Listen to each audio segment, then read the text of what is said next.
Inilah Tambak Rejo,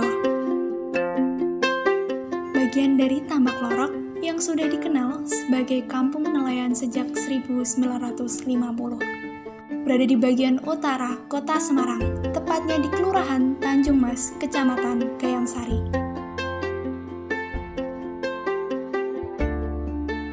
Pola pemukiman masyarakat yang berada di pesisir pantai utara kota Semarang membuat sebagian besar masyarakat di daerah Tambak Rejo menggantungkan hidupnya melalui hasil laut seperti ikan, kepiting, cumi-cumi, dan kerang hijau. Mereka tergabung sebagai kelompok nelayan tradisional dan memanfaatkan hasil laut menggunakan alat tangkap seadanya.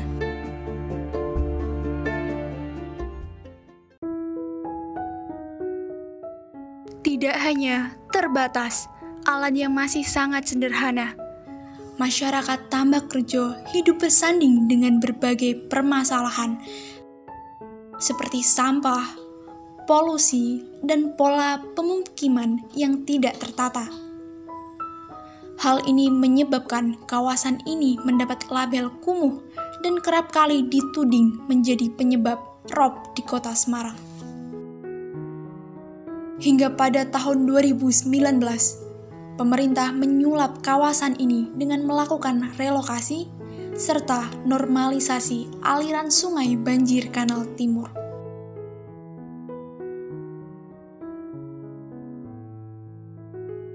Usaha ini dilakukan pemerintah dengan tujuan meminimalisir terjadinya luapan air sekaligus membangun kampung wisata bahari. Namun dalam penerapannya, kondisi tersebut banyak merugikan masyarakat Tambak Rejo. Mereka kehilangan tempat tinggal dan sebagian mata pencahariannya. Warga yang mata pencaharian utamanya adalah nelayan, enggan untuk ditempatkan jauh dari sumber kehidupannya. Hingga banyak relawan, simpatisan, dan mahasiswa ikut membantu memperjuangkan hak warga Tambak Rejo. Jangankan membayangkan sebuah kemewahan, bekerja saja masih dipenuhi keterbatasan. Namun, masyarakat masih mampu untuk bertahan.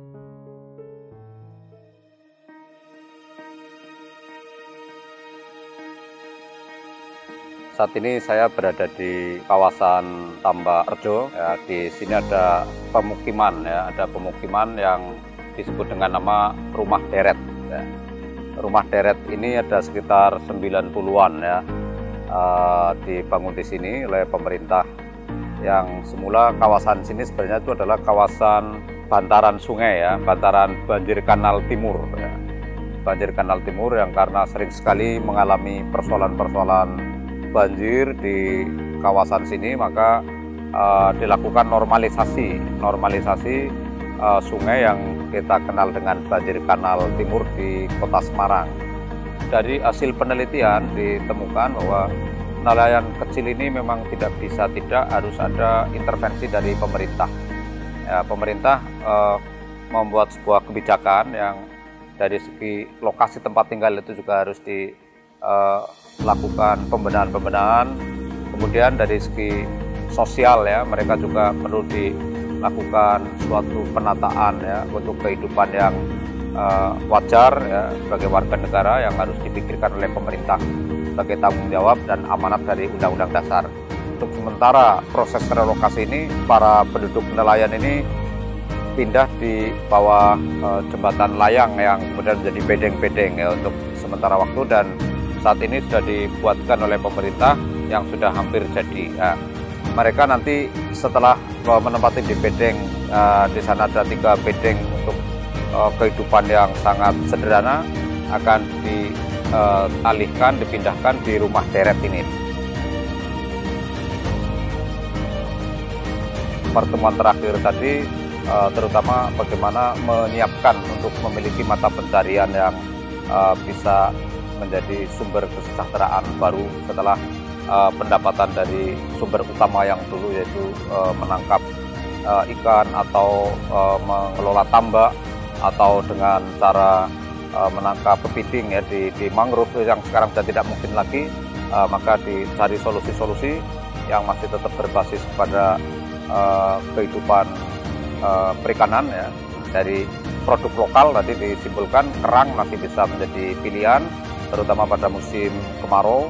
Itu kerang masih akan menjadi sumber pendapatan yang bagus. Hanya saja halangannya di budidaya kerang ini adalah persoalan kalau musim hujan ya. Kalau musim hujan ombak terlalu kuat sehingga sering sekali gagal.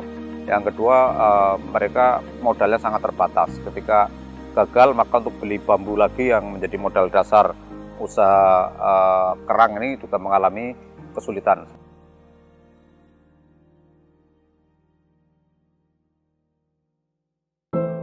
Ya, kijing ijo. Begitu masyarakat biasa menyebutnya. Kerang hijau menjadi pilihan utama masyarakat, terutama setelah normalisasi banjir Kanal Timur. Budidaya kijing ijo termasuk mudah dikerjakan, tidak memerlukan modal yang besar dan dapat dipanen setelah berumur 5 hingga 6 bulan. Hasil panen kerang hijau per hektar setiap tahunnya dapat mencapai 200 hingga 300 ton kerang utuh atau sekitar 60 hingga 100 ton daging kerang. Namun kijing ijo selama ini hanya dijual kepada pengepul dengan harga yang sangat murah. Itu jualnya per kilo mas. Kalau pas harga bagus ya nyampe 8.000, 7.000. Kalau pas banyak ya 5.000, 4.000 1 kilonya itu. Kondisi ini sangat tidak sebanding dengan nilai jual kerang hijau ketika sampai di restoran yang terbilang cukup mahal.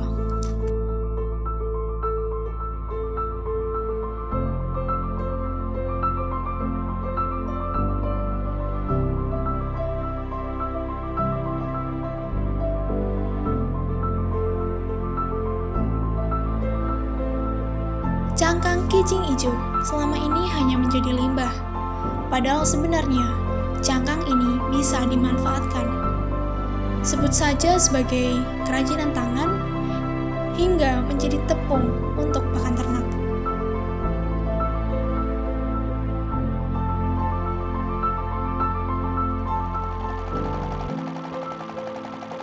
Tambak Rejo mempunyai banyak potensi yang sebenarnya bisa dikembangkan dan mampu menyejahterakan masyarakatnya.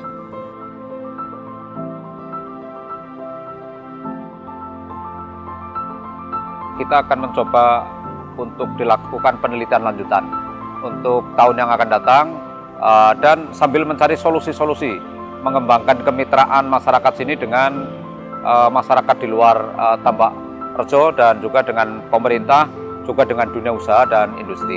Saya kira ini merupakan tanggung jawab kita bersama. Mudah-mudahan nanti pemerintah melalui pemerintah Kota Semarang, Dinas Perikanan dan Kelautan, kemudian juga kementerian terkait lainnya, juga dengan Bappenas, juga dengan Kementerian Dalam Negeri dan terutama dunia usaha ya, tadi saya katakan mudah-mudahan bisa akan ikut mendukung pada pengembangan penghidupan nelayan di Tambak Rejo ini. Saya kira itu yang penting dalam konteks penelitian yang nanti akan dilanjutkan di tahun mendatang.